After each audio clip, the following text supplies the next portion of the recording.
The Red Death had long devastated the country. No pestilence had ever been so fatal or so hideous. Blood was its avatar and its seal, the redness and the horror of blood. There were sharp pains and sudden dizziness, and then profuse bleeding at the pores, with dissolution. The scarlet stains upon the body, and especially upon the face of the victim, were the pest ban which shut him out from the aid and from the sympathy of his fellow men.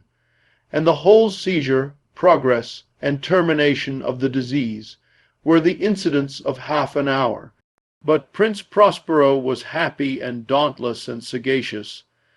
When his dominions were half depopulated, he summoned to his presence 1,000 hale and light-hearted friends from among the knights and dames of his court, and with these retired to the deep seclusion of one of his castellated abbeys.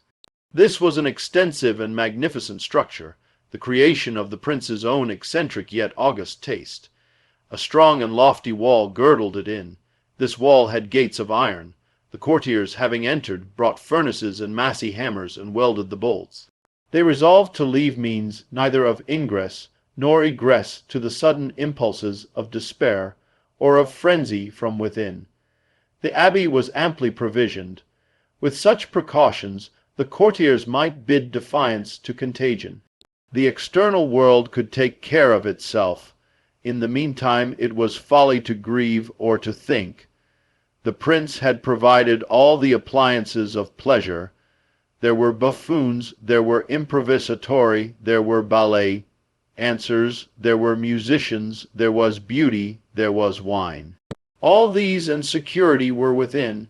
Without was the Red Death.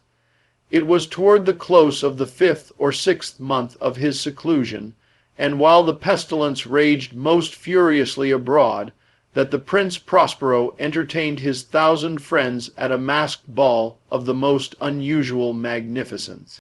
It was a voluptuous scene, that masquerade, but first let me tell of the rooms in which it was held. There were 7, an imperial suite. In many palaces, however, such suites form a long and straight vista. The apartments were so irregularly disposed that the vision embraced but little more than one at a time. There was a sharp turn at every 20 or 30 yards, and at each turn a novel effect.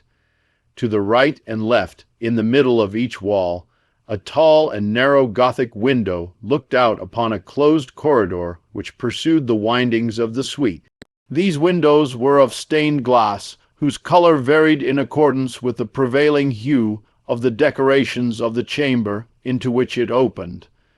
That at the eastern extremity was hung, for example, in blue, and vividly blue were its windows. The second chamber was purple in its ornaments and tapestries, and here the panes were purple. The third was green throughout, and so were the casements. The fourth was furnished and lighted with orange, the 5th with white, the 6th with violet. The 7th apartment was closely shrouded in black velvet tapestries. The effect of the firelight streaming upon the dark hangings through the blood-tinted panes was ghastly in the extreme, and produced so wild a look upon the countenances of those who entered, that there were few of the company bold enough to set foot within its precincts at all. In this apartment also stood a gigantic clock of ebony. Its pendulum swung to and fro with a dull, heavy, monotonous clang. When the minute hand completed its revolution, and the hour was to be stricken, there came from the brazen lungs of the clock a sound that was clear and loud and deep and exceedingly musical, but of so peculiar a note and emphasis that, at each lapse of an hour, the musicians of the orchestra were constrained to pause momentarily, and while the chimes of the clock yet rang, it was observed that the giddiest grew pale. But when the echoes had fully ceased, a light laughter at once pervaded the assembly, and now again the music swells, and the dreams live and writhe to and fro. But to the 7 chambers there was no admission to the masked ball, save by the intruder whom no one had seen before. He was tall and gaunt, and shrouded from head to foot in the habiliments of the grave. His mask was made so nearly to resemble the countenance of a stiffened corpse that the closest scrutiny must have had difficulty in detecting the cheat. His vesture was dabbled in blood, and his broad brow, with all the features of the face, was besprinkled with the scarlet horror. When Prince Prospero saw this spectral image, he was seen to grow convulsed with fury. "Who dares," he demanded hoarsely, "who dares insult us with this blasphemous mockery? Seize him and unmask him." It was in the eastern or blue chamber that stood the Prince Prospero when he uttered these words. They rang throughout the 7 rooms loudly and clearly, yet no one put forth a hand to seize him, and unimpeded he passed within a yard of the prince's person, and while the vast assembly shrank from the intruder, he made his way uninterruptedly toward the black room where the ebony clock stood. There was a sharp cry, and the dagger dropped gleaming upon the sable carpet. There was a hush as of the grave, then, summoning the wild courage of despair, rushed into the black apartment.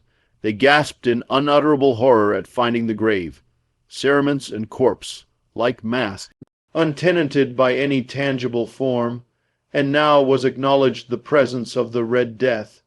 He had come like a thief in the night, and one by one dropped the revellers, and died each in the despairing posture of his fall.